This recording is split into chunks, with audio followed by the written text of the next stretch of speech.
Hey Washington Commanders fans, today I'm bringing you an in-depth, exciting analysis of what we can expect from our team throughout the 2025 season.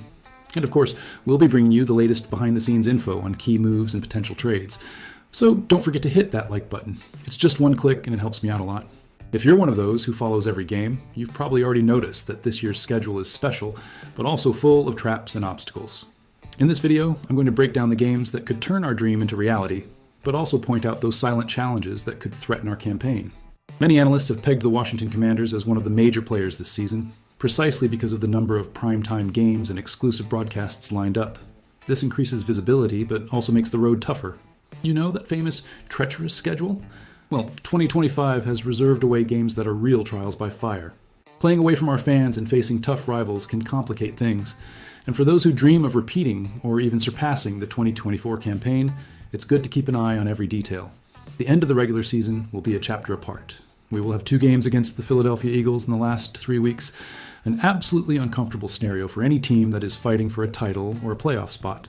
But that's not all. The so-called trap games, those duels that seem easier but hide a great risk, are also scattered along our way. I guarantee you, if you get careless, these matchups can end up ruining months of hard work. Let's start with the first of these maximum alert matchups, Week 4 against the Atlanta Falcons. At first glance, it may even seem like a game to confirm favoritism. However, it is the beginning of a difficult sequence, starting a trip that will end on the West Coast against the Chargers. Atlanta has strengthened its defense and also changed its starting quarterback to Michael Penix, which brings a surprise factor.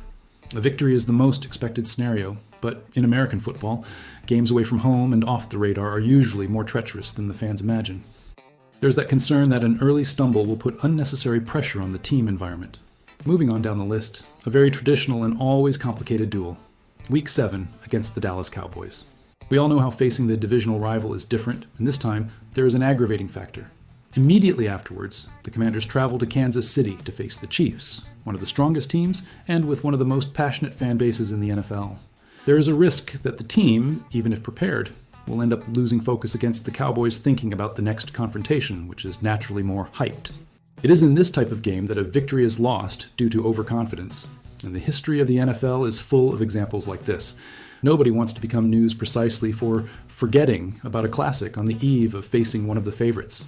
Now, if the tension was already high until now, imagine reaching Week 15 with everything at stake and needing to beat the New York Giants away from home. The entire final stretch of 2025 will be made up of direct clashes within the division. This duel in New York opens the sequence and could be decisive for the title and playoff aspirations of the Washington Commanders. The Giants, in some years, arrive without much pressure, play freely, and surprise favorites. Because it is the beginning of a decisive series, any bad result weighs, both psychologically and on the table. And with injuries and fatigue knocking on the door at this point in the championship, every detail makes a difference. The curious thing is that the board of directors and coach Dan Quinn are well aware of the risks and have been working to avoid upsets, both in physical preparations and in motivational conversations. The last seasons have taught us that in the NFL, there is no game won before the final whistle. The group has come to value each training session, each tactical adjustment, even more, and to enter the field with seriousness regardless of the opponent. Truly, seeing this internal change as a fan brings relief, but it also increases the butterflies in my stomach for each round that approaches. It is worth remembering that complications in key games can directly impact the confidence of the squad. It may seem simple, but that unexpected defeat in a game considered easy undermines morale, creates distrust, and can generate a ripple effect in the following games.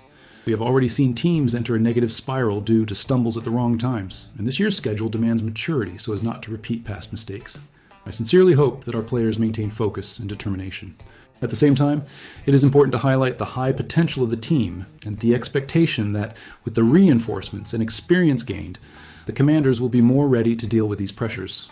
The players who arrived this year, including important pieces for the offensive line and defense, were chosen precisely because they have this competitive drive. The leadership in the locker room is stronger and the technique worries less, because now we have more players used to big decisions. That's half the way to avoid unpleasant surprises. Due to all this complexity, the 2025 schedule will not only be a sequence of matches, but a true test of collective maturity.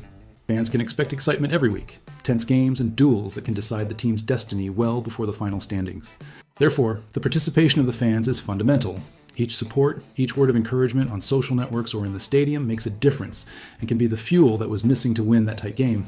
Now, I want to see your opinion. Given this table full of traps, difficult games, and dramatic finals, will the Commanders be able to maintain a high level throughout the season, or will we have some stumbles that could cost dearly in the fight for the Super Bowl? Get ready, because today's video is one of those that makes your heart race. The Washington Commanders arrive for 2025 with high expectations, but a very clear challenge. The edge rushing sector worries the fans a lot, and honestly, it's no wonder. Everyone in the team's universe realizes the importance of strengthening the defense, especially by putting pressure on the opposing quarterback. If you're closely following the offseason movements, you know that the name of Trey Hendrickson, currently with the Bengals, is more talked about than ever among fans who dream of a dominant defense. The most recent analysis shows that the Commanders' current options for the edge rusher position are far from guaranteed to perform.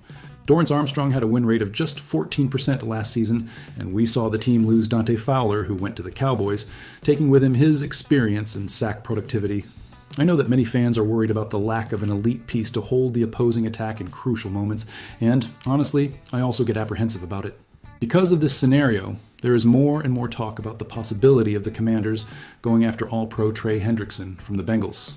Adam Peters himself, our general manager, has already shown that he has an aggressive mentality and does not stop in the face of challenges, especially after bringing in Marshawn Lattimore, Deebo Samuel, and Laramie Tunsil. Journalist Douglas Fritz even stated that a trade for Hendrickson should be a priority.